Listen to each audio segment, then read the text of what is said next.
तो मैं और निहिरा रिसेंटली गए एक बहुत ही यूनिक थीम पार्क में, जहाँ पे राइड्स नहीं है बच्चों के लिए, बट कुछ बहुत ही डिफरेंट और अमेजिंग। निहिरा के लिए इतना अच्छा और लर्निंग एक्सपीरियंस था यहाँ पर। तो टिकट काउंटर पे ना वो बच्चों को बैंड देते हैं और उसके साथ साथ एक चेक भी देते हैं।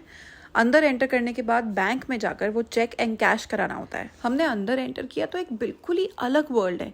इसके इंटीरियर्स भी ऐसे बने हुए हैं जैसे एक अलग सिटी हो। तो बैंक में हमने चेक एंड कैश किया और निहिरा को मिला कुछ कैश। तो यहाँ पर कुछ एक्टिविटीज में कैश रिक्वायर्ड होता है और यही कैश बच्चे यूज करते हैं। नाउ लेट मी रिवील कि हम गए कहाँ थे। किड्जेनिया इन नोएडा। तो ये एक रोल प्ले थीम्ड पार्क है जिसमें डिफरेंट एक्टिविटीज के लिए बच्चों को डिफरेंट गेटअप्स दिए जाते हैं। एंड देन उस पर्टिकुलर जॉब में लोग करते क्या है, बच्चे ये सीखते हैं और करते हैं प्रैक्टिकली। और यहाँ पे कुछ फन एक्टिविटीज भी हैं, जैसे ये था एक साइंस लैब जिसमें एयर प्रेशर के थ्रू बॉल्स ट्रैवल कर रही थी। यहाँ पे आने के लिए हम बहुत जल्दी रेडी हुए और हमारे घर से नोएडा दूर भी है, तो हम अपने यहाँ से ऑलमोस्ट 9 AM निकल गए थे। रीजन बीइंग ऐसी जगहें बहुत क्राउडेड हो जाती हैं और इनको इंजॉय करने का सही टाइम होता है एज अर्ली एज पॉसिबल। तो ऑलमोस्ट 10:30 हम यहाँ पहुंचे थे और तब काफी खाली था और हम अच्छे से हर एक्टिविटी इंजॉय कर पाए।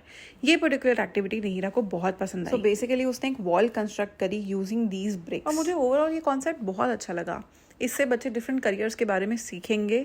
मोरोवर हर करियर को रिस्पेक्ट कैसे करना है वो ये भी सीखेंगे। फिर हम गए डांस एकेडमी में, जहाँ पर नीरा ने क्यूटी पाई सॉन्ग पर थोड़ा सा डांस सीखा। फिर नीरा को दिख गया न्यूटेला कैफे। बस इसके बाद तो और कहीं जाना ही नहीं था। एंड नीरा ने बनाया एक mix of nuts and Nutella और वो खूब इंजॉय किया। अकेले खा के मुझे एक भी बाइट नहीं दी। फिर उसने अकेले कॉटन कैंडी इंजॉय करी। तब तक ऑलमोस्ट 12 बज चुके थे, मुझे भी भूख बहुत लगी थी, तो हम दोनों ने बैठ के कुछ खाया पिया। बेसिकली हर 2 स्टेप पे कुछ ना कुछ नया है बच्चों के लिए करने के लिए, जैसे music school, Parle G candy factory and salon. Neera actually got her nails done. Look at her, she is a true influencer baby. उसके बाद एक क्लास थी कपकेक डेकोरेशन की। डेकोरेट करके नीरा ने कपकेक खाया और उसके बाद वो रोने लग गई। ऑलमोस्ट 2:30 हो गए थे और नीरा बहुत थक चुकी थी बिकॉज हम बहुत जल्दी सुबह उठे थे एंड नींद की वजह से वो बहुत क्रैंकी भी हो गई थी। Then finally we left for home and I am so happy she enjoyed so much.